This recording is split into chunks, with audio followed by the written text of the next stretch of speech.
jama fo hiwrama jarnama ka kikine meɗen ɗo hande ka alat ɗo sappo e joyi décembre 2024 ko ɗuyete sonde 15 décembre 2024 8 o'clock on feƴiɗo le 20 minutes ko ɗuyete 20h11 minutes ka haalalu ko français voilà haɗa sellu balde mi hiro on fof haɗa ko fii ko fewndo saye ɗo e leydi Sierra Leone ndin ɗo surtout Freetown ɗo haɗa ko anndi ko jama ko non woni ko gonga rimeji no yawde audio ji no yawde wonandema kikiɗe ɗo arrestation ji waɗi e sengo sar nden ɗo nokkili bo yimɓe nanggama woodi nanggaɓe telen Ferry Johnson woodi nanguiraɓe telen Abadi woodi nanguiraɓe telen Shell bon e nokkili goo kadi ko tata haɗa e wawani henda ko information ji ɗi haɗa noon ko ɗo landade ko ID card ko wiyete ko carte d'identité so tawi ɗamani carte d'identité ma o haɗa lamana uude nokkili noon buytata ɗo andi hata yimɓe haɗi heɓilanoki anda fi muɗum haɗa ko wiyete tun ko yani tun e manni tigi tigi donc haɗa ɗen tori jama o ka ɗaɓɓiningol ilandema janggo bimbi kala yaltowo tawi woni ko ɗo wonɗa ka leydi ɗo jogagol ko wiyete ko soit vote ID card ma o ma carte consulaire ma kiɗɗo on sayi ala carte d'identité lagine ma ɗo carte d'identité ma lagine o ma carte d'identité ma Sierra Leone on jogoɗamo donc haɗa o tigui jogo carte d'identité mum ma ɗum passeport mum on ma ɗum si tawi ala ɗum jogoɗa permis ma on sika chauffeur haɗa toujours a joguima ka jiifaji maɗa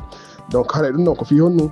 ko fi certifié gol par ce que ɗo sima ɗum ɗo ari ala wigo ko kaari ma ko kaari ala wigo ko suɓgo kaari ma ka par ce que ɓe ari par exemple joni a ata base ɓe tawi jamma o fof no moɓiɗam ɓe ari ɓe ni on foppretomomo kala présente kaydi mundi so en ala ɗon kaydi a andi haray feere ala yahay taw donc sa yeehi kadi ko si annama konto yaaɗa si jokkite so woni tawi kadi ɗum ɗo kadi ɓe jonni facilité fi muɗum si facilité fi mum kadi jonnaka o andi haray ɗum ɗo kadi fof muɗum no metti sifade ganda ko ɗe tawi yesso toon kon donc haray ɗen tori jamma o mo kala ɗaɓɓutugo kaydiji mum ɗin jogo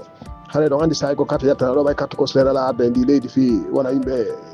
tata ko guinée ɓe ala double wiyete ko double nationalité tawi carte consulaire neyi ɓe ala e ndi leydi ilandema 2018 ilandema 2018 carte consulaire yaltana e ndi leydi kono carte moƴƴina ɗo association de guinéen de l'étranger ko wiyete ko amical